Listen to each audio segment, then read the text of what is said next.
hymns are in the book. The front part of the book is our service orders, and the latter part where the hymns are, the page numbers are at the top of the page. So I'll try to make a note of that for those of you that would like to see the music. Our first reading is the Psalm of David, chapter 23, the shepherd king who comes to be the shepherd of God's people, who understands that he's got a greater shepherd. Hear these familiar words again. The Lord is my shepherd. I shall not want. He makes me lie down in green pastures. He leads me beside still waters. He restores my soul. He leads me in the path of righteousness for his name's sake. Yea, though I walk through the valley of the shadow of death, I will fear no evil. For you are with me. Your rod and your staff, they comfort me. You prepare a table before me in the presence of my enemies.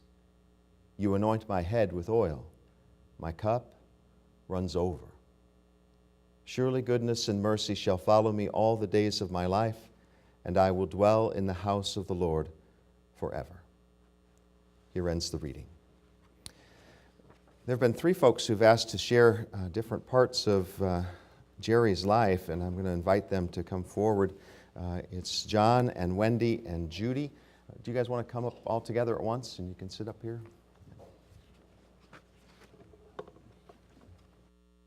Thank you,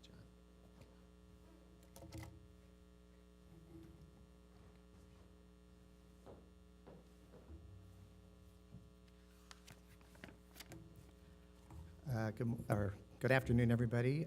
My name is John DeWeese.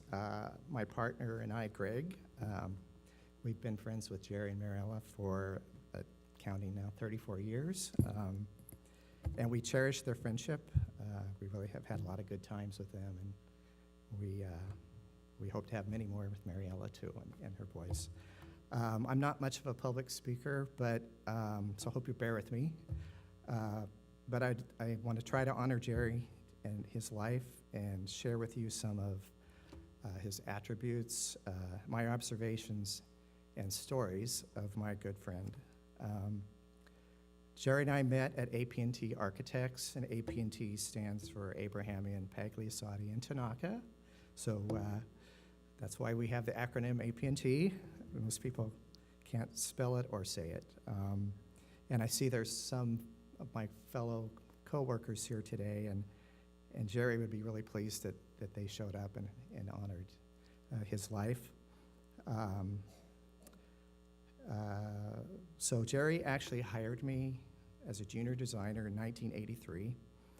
He took a chance on a skinny, at that time, 25-year-old kid from Kansas to jump into a job that I had little knowledge about.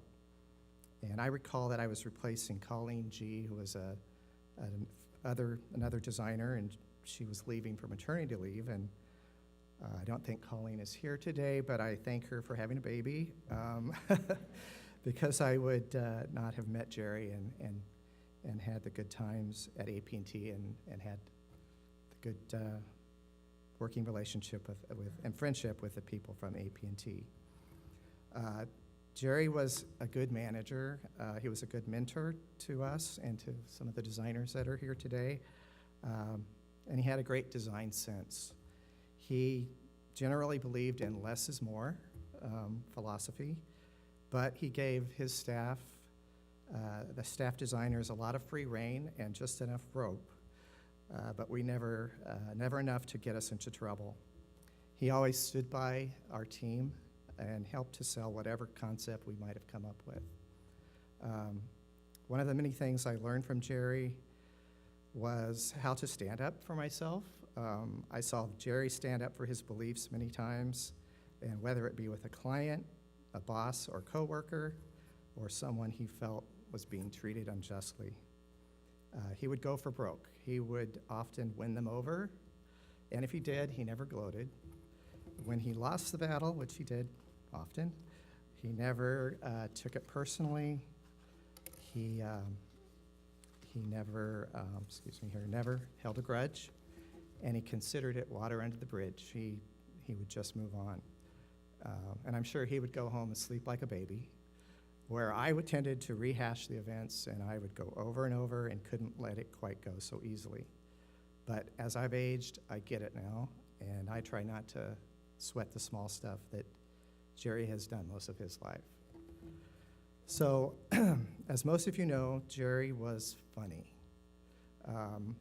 And I think he was often funniest when he wasn't trying to be. And you also agree. So here's an example of a funny Jerryism. One of our client representatives' name was Susan Pothoff, P-O-T-T-H-O-F-F. But Jerry called her Susan Popoff. I practiced with him many times, Pothoff, Pothoff, Pothoff, but it always came out Potoff, Potoff, Potoff, or Popoff, Popoff, Popoff. So at a project meeting, he introduced her to the other meeting attendees, and Popoff came out. So I tried to correct him, and he replied, "John, I think Susan knows who she is." So Popoff it was for the rest of the project. Another example is when Jerry, Greg, and I went to a flea market in Ventura one Sunday. And Jerry was looking for one of his political collectibles, and he saw some pictures of those earlier. Nena Lopez was going to meet up with us and bring a friend with her, too. But Nena called me to say she was running late because her friend was having a marriage crisis and that they needed to talk. So I told Jerry that the friend was in a crisis and they would be late. So when they finally showed up, Jerry blurts out to them, "Where have you been? And is this the crisis?" Pointing to the girlfriend. "Why, she looks perfectly fine to me." Of course, Jerry and I looked at each other, or Nena and I looked at each other, squirming and turned beet red, but we laughed a lot about it later. So that darn Jerry had done it to us again. I know many of you have funny stories about Jerry, too, that hopefully you will share later. So now that Jerry isn't here to defend himself, let's talk about Jerry's driving.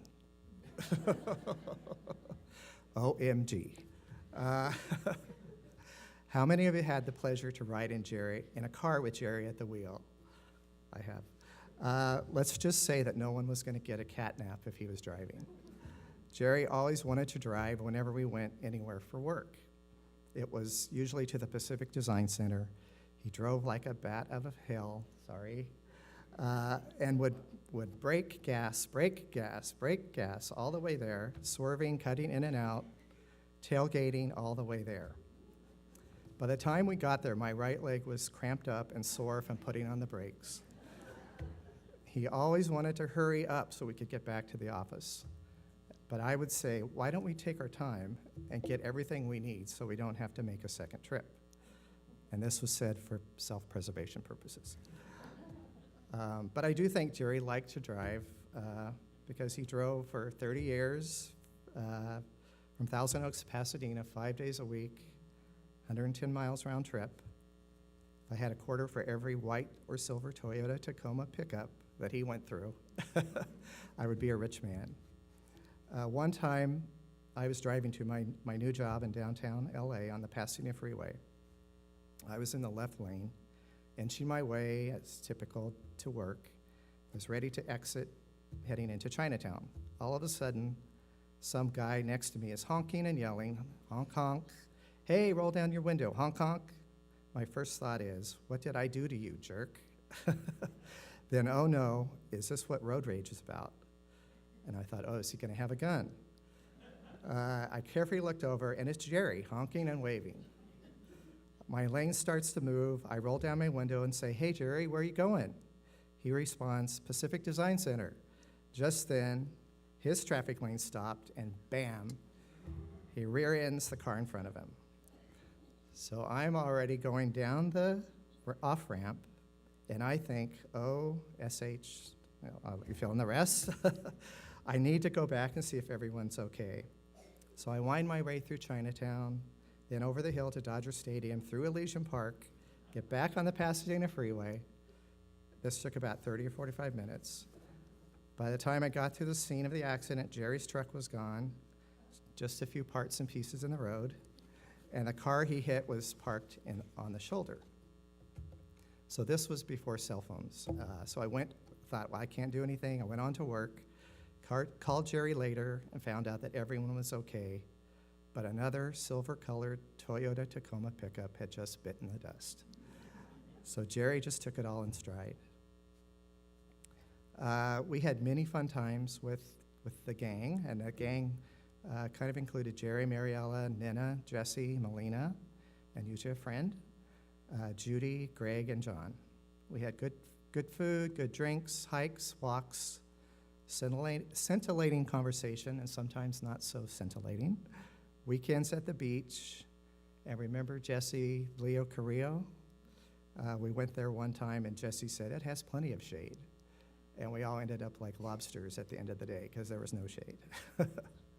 And in the past several years, we've enjoyed our Academy Award weekend somewhere. And so this year, we have to do that again, Marielle. We got to start planning that. So on a more serious note, Jerry and Mariella's greatest accomplishments are their sons, Justin and Patrick. I know that Jerry was very proud of them and felt a lot of love and comfort, especially during these past couple of years. And I know he's looking down right now saying, damn, I did a good job with those two. So you are both fine men and did the right thing to honor and comfort your father and help your mom during this difficult time.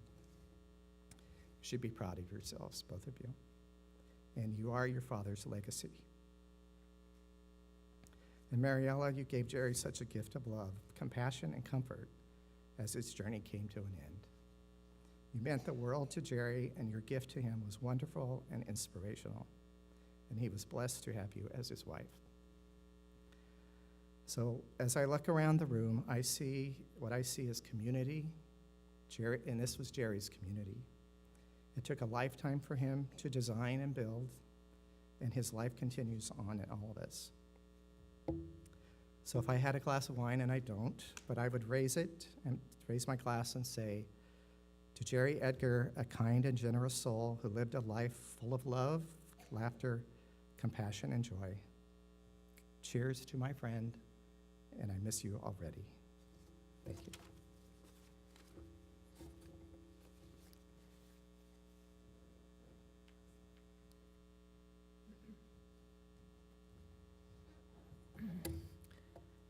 Mackie, to me, Mariella and Jerry have been my oldest and dearest friends for over 50 years. Mackie and I were college roommates and are best friends. My daughters, Pamela and Amy, think of them as family and role models. I was in their wedding, and Mackie was my maid of honor. Did you know that Jerry designed Mackie's hat to accompany her going-away outfit? He told everyone it was designed by a famous designer named Ragday. Actually, Edgar spelled backwards. The Edgars attended 2 bat mitzvahs, 2 weddings, and 2 funerals of my family. It was there when they were always there when I needed them. Jerry, Mackie, Justin, and Patrick and my family shared over 40 Thanksgivings and most July 4ths, eating Jerry's famous barbecued hot dogs. Also, we can't forget Jerry's skillful carving of the Thanksgiving turkey. He will be an irreplaceable carver. Speaking of family, no one loved the movie Auntie Mame more than Jerry. I can't eat a hamburger at the Cheesecake Factory without thinking of Jerry. Jerry loved all Doris Day movies and Kim Novak almost as much as he loved his Mariella. Mine is very short. Okay. Because Jerry and Mackie lived 35 miles away, I often spent the night when I visited. Every morning, Jerry would make a bagel or a muffin run at 6 a.m. or earlier and wait and wait until Mackie and I got up so that we could all share together. Jerry liked his meat well done. I like mine rare. Jerry liked one political group, and I liked the other. We liked different movies, and we had different religious beliefs. But I loved him, and so very much, I loved him so very much, and will forever miss him. Jerry, I know you are in heaven, and I want you to know that Mackie and the boys, who are now men, will always be our family. Mackie, I love you like a sister, and I always will be here for you. Your glasses.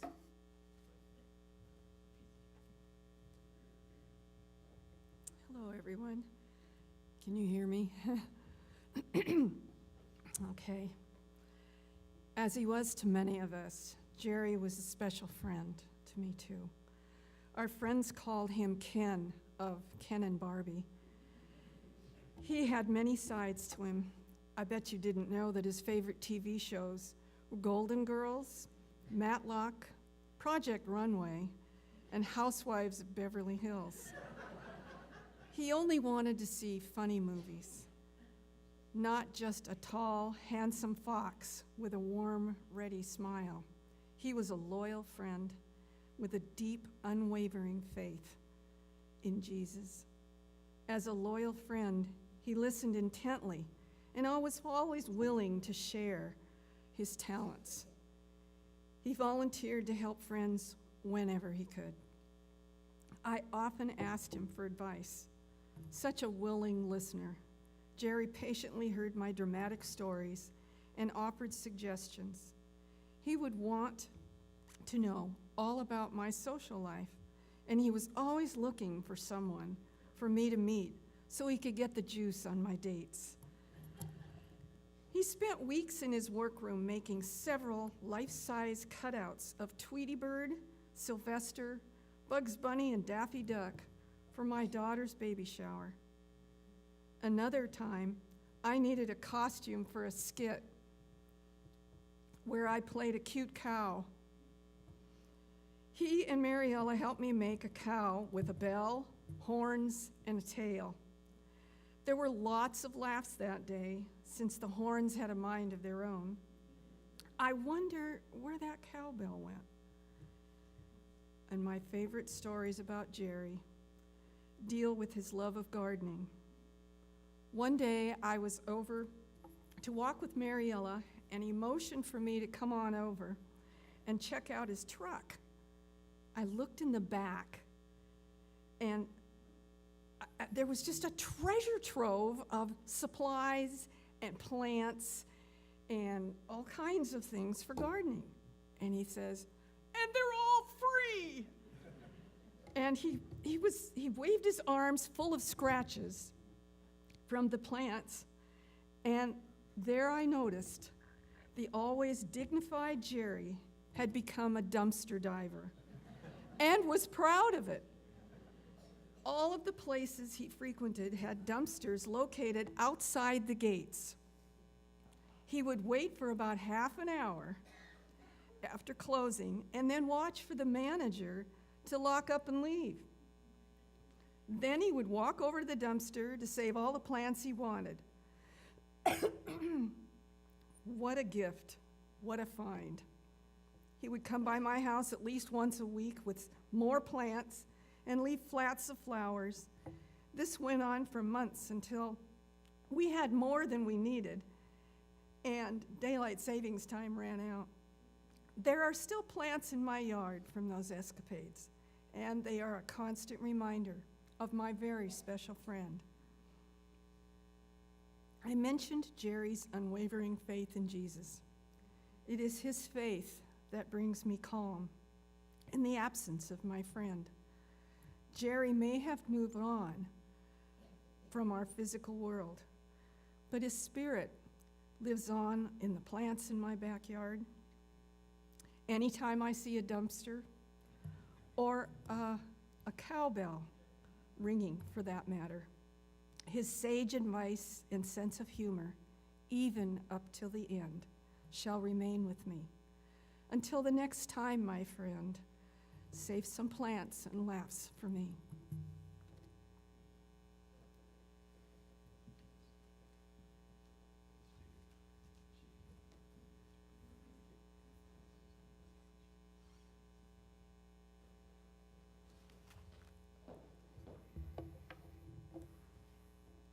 Well, now I know why you chose those three. Good choices. Thank you each for bringing those parts of the story. It's always, a lot of lives are pretty predictable. I don't know about you, but mine's pretty predictable. And so what's fascinating about Jerry's life is that every time I'm talking to someone about Jerry, there's something I didn't know that comes up. Dumpster diving, or some kind of paradox that I picture him in one way and yet he engages in another, and the types of shows he watched, Doris Day, Matlock. How do you reconcile these things? So he was a great keeper and a great reconciler of things, and I think in some ways that's what's so captivating about the religious leader Jesus is that he was a keeper of things, even things that seem kind of paradoxical. And our gospel reading for today is taken from the 21st chapter of the Gospel of St. John. Give you a little context.